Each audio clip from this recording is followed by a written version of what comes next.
ने अखंड किया,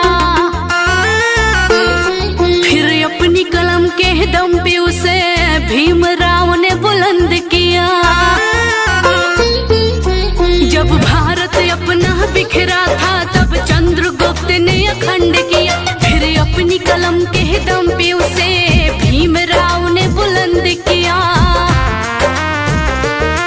उस देश के कुर्सी पे अब तो ऐसा ठग है बैठा, उस देश के कुर्सी पे अब तो ऐसा ठग है बैठा, जो देश को ऐसे बेच रहा कि नाम पड़ा विक्रेता।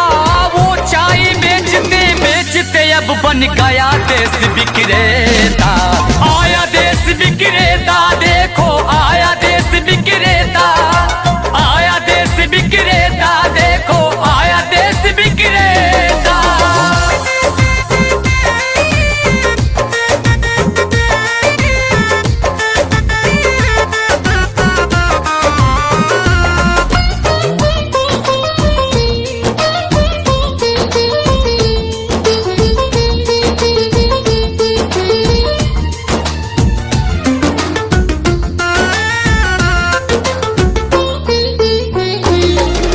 काला धन लाऊंगा कह के भारत का कोष भी साफ किया, श्रमिकों को भूखे मार रहा, धनिकों का कर्ज भी माफ किया।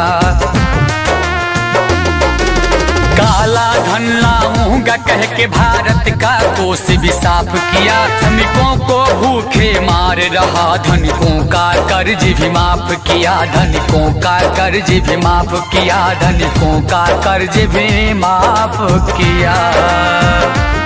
लाखों का सूट पहन के भी खुद को फकीर है कहता, जो देश को ऐसे बेच रहा कि नाम पड़ा विक्रेता। वो चाय बेचते बेचते अब बन गया देश विक्रेता। आया देश विक्रेता, देखो आया देश विक्रेता, आया देश विक्रेता, देखो आया देश विक्रेता।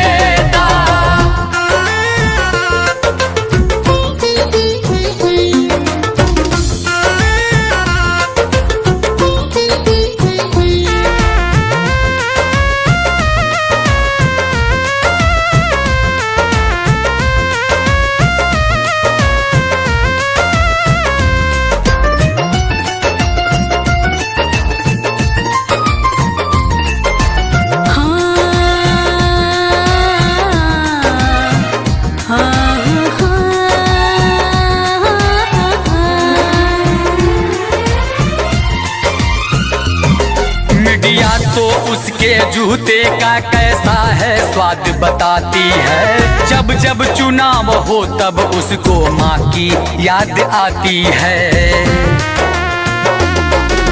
मीडिया तो उसके जूते का कैसा है स्वाद बताती है, जब जब चुनाव हो तब उसको माँ की याद आती है, माँ की याद आती है, माँ की याद आती है।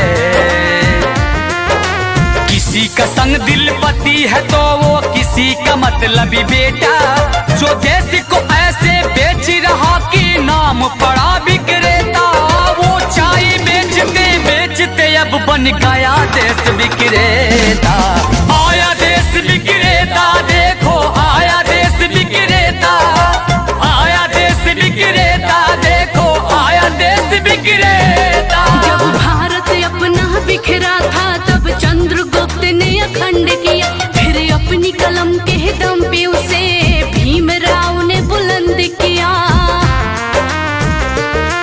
उस देश के कुर्सी पे अब तो ऐसा ठग है बैठा, उस देश के कुर्सी पे अब तो ऐसा ठग है बैठा, जो देश को ऐसे बेच रहा कि नाम पड़ा विक्रेता। वो चाय बेचते बेचते अब बन गया देश विक्रेता।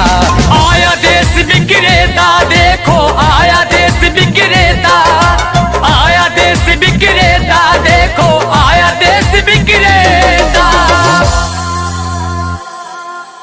सब्सक्राइब कीजिए VG music company YouTube channel को और घंटी का बटन दबाएं मिशन गीत सबसे पहले सुनने के लिए।